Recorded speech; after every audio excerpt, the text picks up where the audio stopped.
What if you were destined to commit the most unthinkable acts?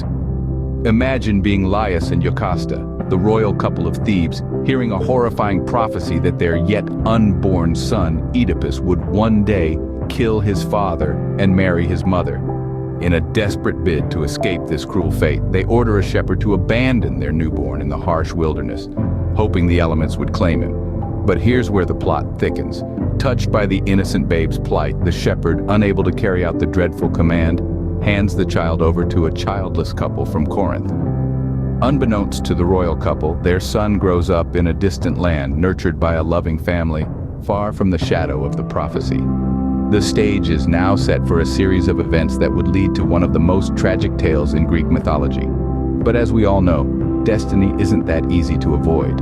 What if you unknowingly set the wheels of your own doom into motion? Picture this. Oedipus, living comfortably in Corinth, hears the dreadful prophecy once more. His heart sinks and he decides to leave to protect those he believes to be his parents from the prophecy's cruel clutches. Little does he know he's heading towards the very fate he seeks to avoid. On his journey, he reaches a crossroads. A confrontation here leads to a fatal outcome for a stranger, who is, unbeknownst to Oedipus, his biological father, Laius. Our protagonist, clad in ignorance, continues his journey, unaware of the doom he has initiated. In Thebes, he encounters the Sphinx, a creature tormenting the city with a mind-bending riddle. Oedipus, with his sharp intellect, solves the riddle, liberating the city. In gratitude, the Thebans make him their king, and he marries Jocasta, his biological mother. And so, Oedipus, oblivious to his actions, becomes the agent of his own prophecy. What happens when the veil of ignorance is finally lifted? As the city of Thebes is stricken by a devastating plague, Oedipus, in his relentless pursuit of truth, stumbles upon a revelation so horrific that it shakes the very core of his existence. The plague, it turns out, is a divine punishment for the king's own sins, unbeknownst to him until this point. In a cruel twist of fate, Oedipus discovers his true parentage. Realizing he has unknowingly fulfilled the prophecy he had so desperately sought to avoid. His mother, Jocasta, unable to bear the burden of this revelation, meets a tragic end. Oedipus, confronted with the enormity of his actions, inflicts upon himself a punishment as brutal as it is symbolic. He blinds himself, choosing darkness over the unbearable light of truth.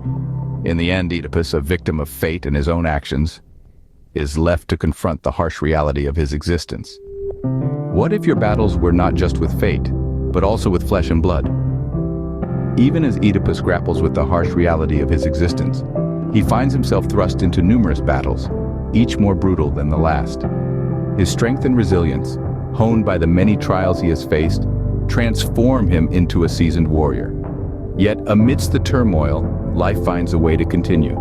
From his union with Jocasta, Oedipus fathers 4 children, 2 sons, Eteocles and Polynices, and 2 daughters, Antigone and Ismene. The seeds of his legacy are sown, but they too are tainted by the prophecy that has haunted Oedipus's life. As the sons grow older, they are drawn into the very cycle of violence and power their father had sought to escape. They end up in a bitter fight for the throne of Thebes, a struggle that echoes their father's own battles. In the end, Oedipus's legacy is not just one of prophecy, but also of familial strife. His battles, it seems, are far from over. From